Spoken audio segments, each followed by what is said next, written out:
Hello everyone! Kumusta kayong lahat? Welcome back to my channel. This is Tita Wena and we are in Wena TV. At dahil nga, si Tita Wena ay utang-uta, umay na umay kumbaga, sa nagdaang New Year, yung mga pagkain na ating kinain na puro karni, pork, chicken, beef, talaga namang hanggang ngayon ay umay na umay pa ako. Kaya naman yung appetite ko hindi pa rin ma-restore, no? Parang hindi ko alam kung anong kakainin ko. That's why ito na lang ang naisip ko para naman hindi tayo magkaroon ng reflux. Ayan, sandwich na lang. At bumili nga lang ako ng bread. Tapos nag-harvest ako ng lettuce na tanim ko sa aking terrace. At gumawa rin ako ng homemade na cheese. Ayan. At meron ako chicken fillet sa aking refrigerator. So, minarinate ko muna yung chicken fillet. Pasensya na at hindi ko na i-video yung paggagawa kasi I'm all alone. I have no camera person this time. They are still sleeping. Yes. So, I do it with my own. By myself. Yes. So, alam nating lahat, once we are doing video or film all alone, it is quite difficult. Yes. So, kaya naman, binidyo ko na lang pagkagawa ko ng sandwich. Ayan, yung chicken. O, diba? Super cheesy. Ayan, at alam nyo ba, yung pagkagawa ko ng cheese na yan, it is a pimento. Super delicious. Yes. Ayan. Kayo ba mahilig din sa sandwich? Ayan. Actually, by rights, mahilig talaga ako sa sandwich. Yes. Hindi ko lang all the time na film. Ayan. At syempre, pag gumawa si Tita Wena ng para sa kanya o para sa akin, meron din ng mga kids. Yes, dahil nga ang mga pamangkin ko ay nandirito sa akin. Ayan, o diba? Nakapalibot pa sa sandwich ang mga pinagkalatan kong mangkok. Ayan. So, yan naman ay para sa mga chikiting. Maliliit lang kasi mga pamangkin ko.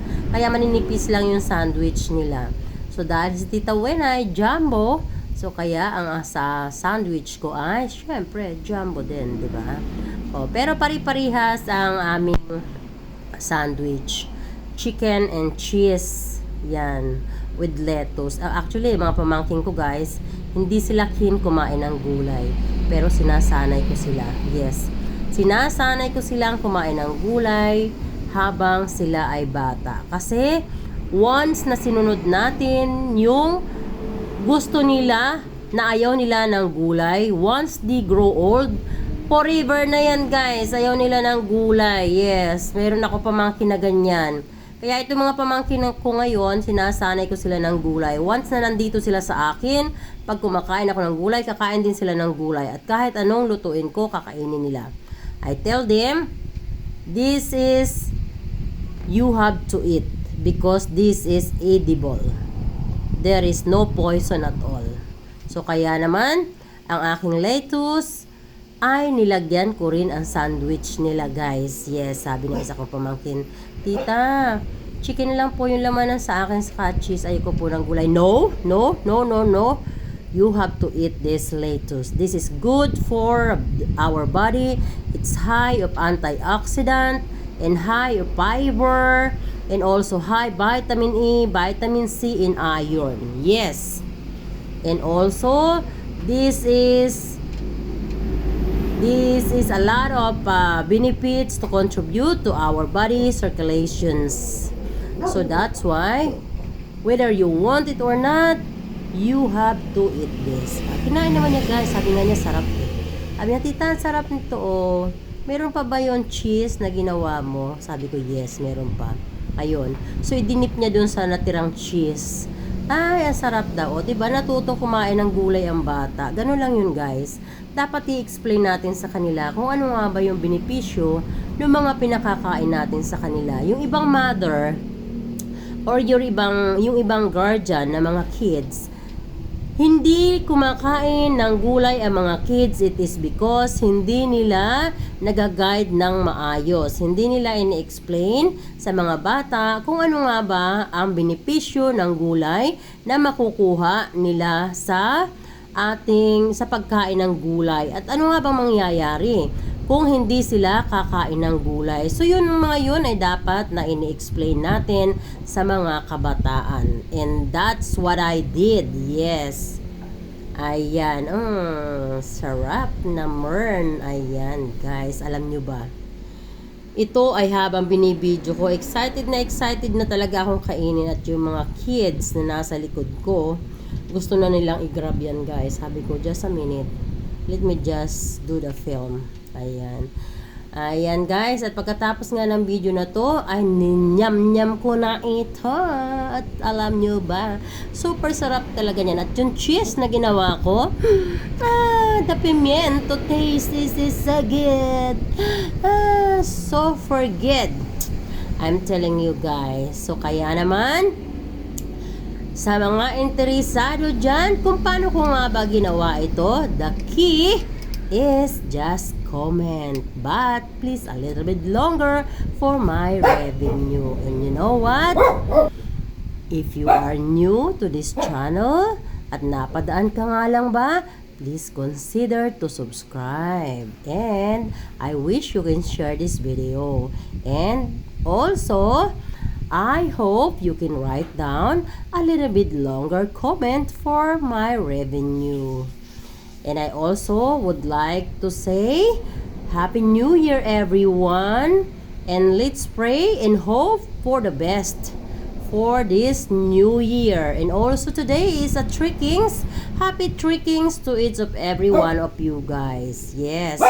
And I pray that each of every one of us will continuously be blessed abundantly.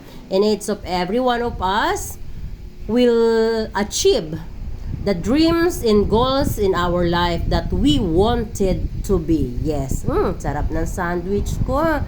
Look at the chicken. Delicious. At siya nga pala yung chicken ko ay minarinate ko muna yan guys.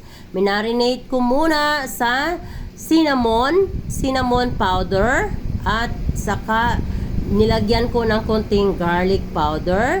Nilagyan ko rin ng konting ginisa mix. Konting-konti lang guys ha, na ginisa mix. At saka nilagyan ko siya ng sesame oil. Yes, ayan. Nilagyan ko rin siya ng very mild na ground black pepper. Ayan. And then yung cheese, ayan, comment na kayo. Ayan, comment na kayo pag sinabi ko na hindi na kayo magko-comment. Ayan, basta super sarap niyan. So comment down below for the procedures and ingredients. Just continuous watching guys, okay? I love you all. Please watch full this video.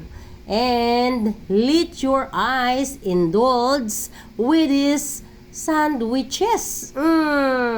Delicious. Deliciosa. This is really, you will really love it. I'm telling you guys. Once you taste this, you wouldn't resist. Mapapapa. Oh la la la, kasasarap. Mapapakanta ka sa sarap. I'm telling you this. Yes. Kaya naman, continuous nyo lang panoorin ang video, tapusin nyo ang video at nang mabusog ang inyong mga mata. Ayan. Sobrang sarap niyan guys. At yung bread ko nga pala, tinoast ko lang ang very light para hindi siya matigas. Ayan. Pag na-overtoast kasi yung bread, matigas na no. So, yan ay ni-light toast ko lang para yung crunchiness niya ay nasa surface lang. At alam nyo ba, yung aking lettuce freshly harvested in my terrace. It is my own plant. Yes, I grow my own lettuce in my second floor terrace. Yes, so that every time I need it, I can just harvest in my own. Yes. Kasi, pag bibili ka sa palengke, hindi na siya fresh. Nagkalanto-lantutay na. So, the secret of having a freshly harvested lettuce, it's truly green, you have to plant. So that's why that's Tita Wena did. I plant my own lettuce. Ayan, o, diba? So kaya naman ang lettuce ko ay super green.